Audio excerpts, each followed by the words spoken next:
and monetary help, awards, rewards, etc. A lot of money is going back. And not a small amount, I found huge amount, lakhs and crores is being plowed back into the students.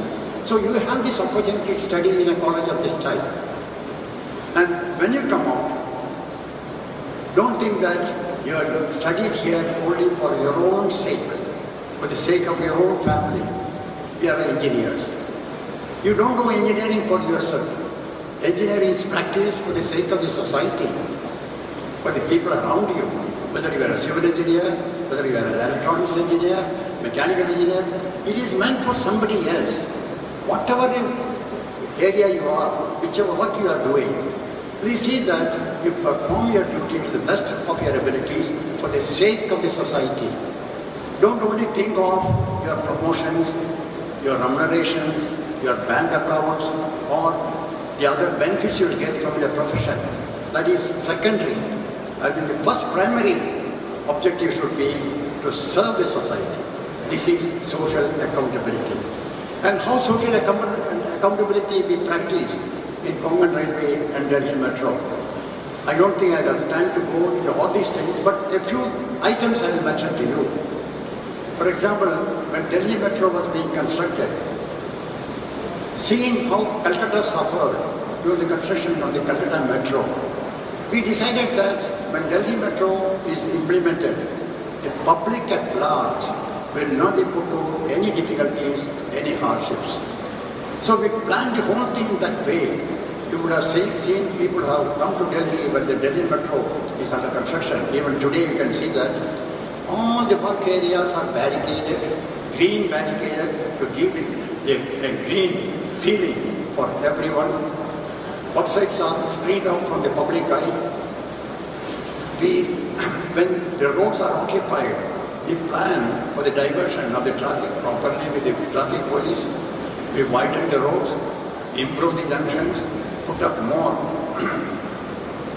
traffic signals and traffic lights, and even put our own men to regulate the traffic, our own wardens, to see that the traffic does not suffer. It is no exaggeration if I tell you that when Delhi Metro was being constructed, the police openly acknowledged that the traffic moves more smoothly along the roads where the metro work was going on than at other places. Even today, if you come to Kochi, you find that the entire arterial road work is going on, barricades are put up. But still, the traffic moves.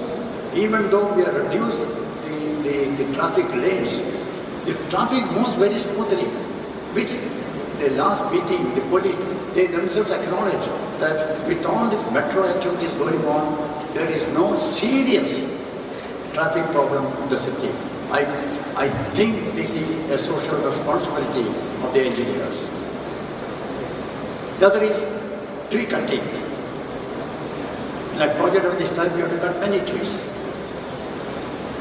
Konkan Railway, so many trees had to be cut. But before we cut every tree, any tree, we decided on our own that for every tree that we cut, we will plant 10 trees as compensatory afforestation.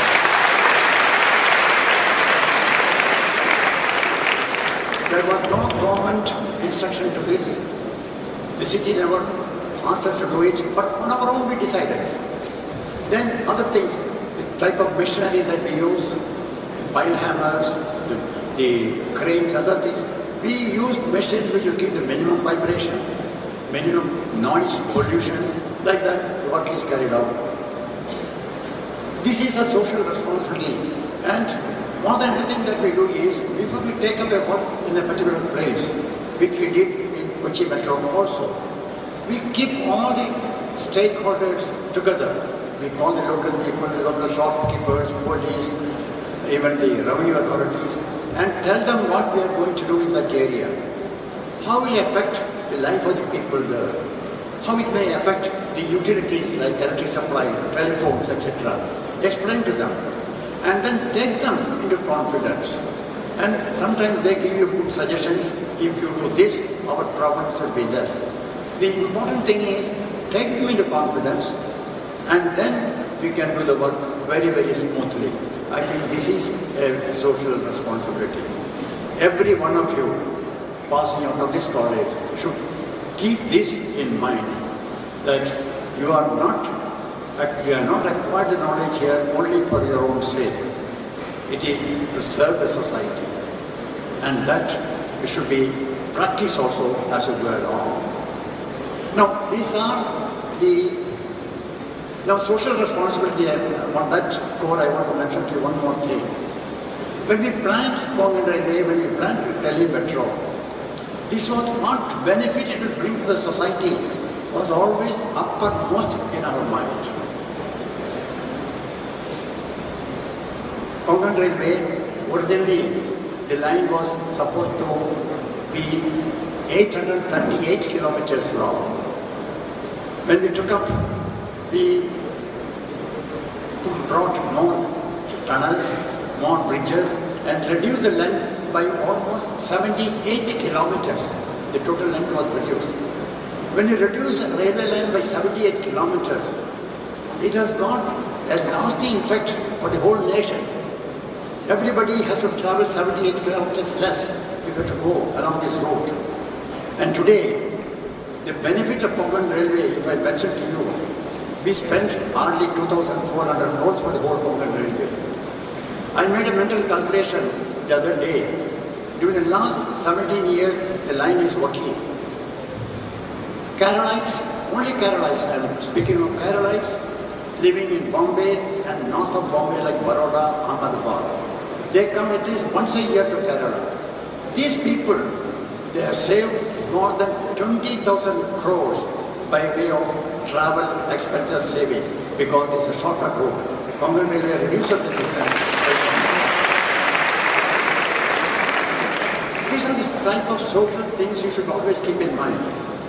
Delhi Metro, if you see the effects of Delhi Metro, it's very interesting. In fact, the Japanese government, which has funded the Delhi Metro, part of it has come from Japanese government. They engaged consultants to make a study what benefit the Delhi Metro has brought to the city of Delhi.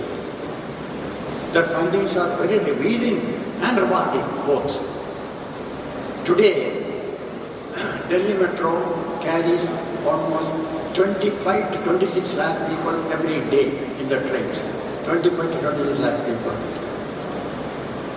This is equivalent to more than 2 lakh vehicles off the road. If the metro had not been there, you would have used another 2 lakh vehicles, maybe cars, two-wheelers, three-wheelers, buses, etc., to carry the same traffic along these roads. So much of road congestion has been avoided. Not only that, they saw that Delhi Metro wants on electricity. By carrying so many people by electric energy, the country has saved almost 1.3 tons of costly fuel, that is fossil fuel. Every year we are saving 1.2 lakh tons of diesel or petrol we are saving. Another thing they found was that by having electricity for the trains and not using petrol or diesel, each day we are preventing 40 tons of pollutants being let into the air in Delhi each day. Another thing. Then the Delhi people who travel by the Delhi Metro, they found that each traveler, each journey, he saves 28 minutes average. That means for an up and down journey, he saves 56 minutes. If this is converted into man-hours, they found that it is equivalent to almost another 18 lakh manpower available for Delhi city. That is the saving in otherwise wastage of manpower. That is being saved. This is another thing. But the most important thing of Delhi Metro which has contributed was in terms of prevention of road accidents. Delhi city is notorious for road accidents. Every day, many of you may not know, about 15 to 16 people get killed on Delhi roads every day. I am sorry, about 7 to 8 people get killed and about 15 to 16 people get injured on Delhi roads every day. Now Delhi Metro carrying 26 lakh passengers in a very safe, comfortable and an air-conditioned environment by carrying people. Delhi Metro has prevented average about 280 lives, saved 280 lives from road accidents every year. That's a great contribution for engineering. So these are the benefits that these two projects have brought out. Now I only brought these two projects as examples what an engineer can do to the nation. In what way you can serve the nation. You should not always think about remuneration, more salaries, promotions, postings in your own place, that sort of thing. Only your personal angle. You should have to see what you can contribute to the society. Now, a college of this type, situated in a particular diocese of this type, the Kodamangalam diocese, which is doing so many social activities around. If anybody entering this area will find what a prosperous, affluent area this is. It's all because of the service that people who are in a position to serve the society is rendering the society. This is the prime inspiration or prime motive of every engineer. You should have it. I also want to talk to you about one or two other things more. An engineer's life is very arduous, I must tell you, particularly civil engineers. It's very arduous. There are very heavy demands on your stamina, on your mental faculties. If you have to discharge your duty as a good engineer, you must have good, robust, excellent health all the time. This is one thing we generally forget. We think that engineer has to only know things. No, he must be very, very healthy. And how do you become healthy? To become healthy, there are only 3 disciplines that you have to observe, nothing more. His Excellency mentioned about this also, that what I do generally to maintain good health. One is, most important thing is good, wholesome and balanced diet. This is not at all difficult to achieve. Good, balanced diet. This is very important. The other thing is ample sleep. We waste so much of our time in front of TVs, on computers, or going to cinema houses. An engineer cannot dissipate his energy like that. You have to conserve your energies. You must have at least have good sleep. Early to bed, early to rise is a very good practice to follow for every engineer. I do it very, very meticulously. Even at this age, I go to bed by 9:30. I get up at 4 o'clock, even today. Then you have plenty of time to do your work. But you must have ample sleep. And the most important thing is you must have good exercise. You must have good exercise. It can be yoga exercise, it can be aerobic exercise, it can be games. You see, generally people feel that exercise is only meant during the young days. After they forget about it. This is very, very important.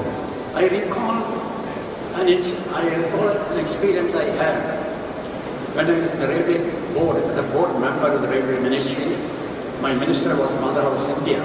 He was a very dynamic minister, Madhav Scindia. And I wanted a particular file to be got clear from him. He had gone out for inspection and he was returning back late in the night. So I went with the file at about 11 in the night to get his signature. What he told me was, Sridharan, spare me quickly. I can't give you more than half a minute. I must rush for my shuttlecock. Late in the night, the man wants to go and play shuttlecock just for exercise, just for keeping his health so trim. And you know Madhura Sudev, how energetic he was, how trim he was. It's all because of exercise. This has to be also a lifelong pursuit for every engineer. Ladies and gentlemen, I was very happy that I had the opportunity to come over here and speak to you. My purpose of coming over here was not merely to give a preaching to you, but show you how an engineer can be successful in life in this country if he follows certain principles and if he pursues certain principles in life. It is possible to make every one of you a very successful engineer. Don't think that your studies are over by spending just 4 years in this institution. The study should continue throughout your life. It is continue. I once again thank the school authorities for giving me this wonderful opportunity to be with you this morning. Thank you very much.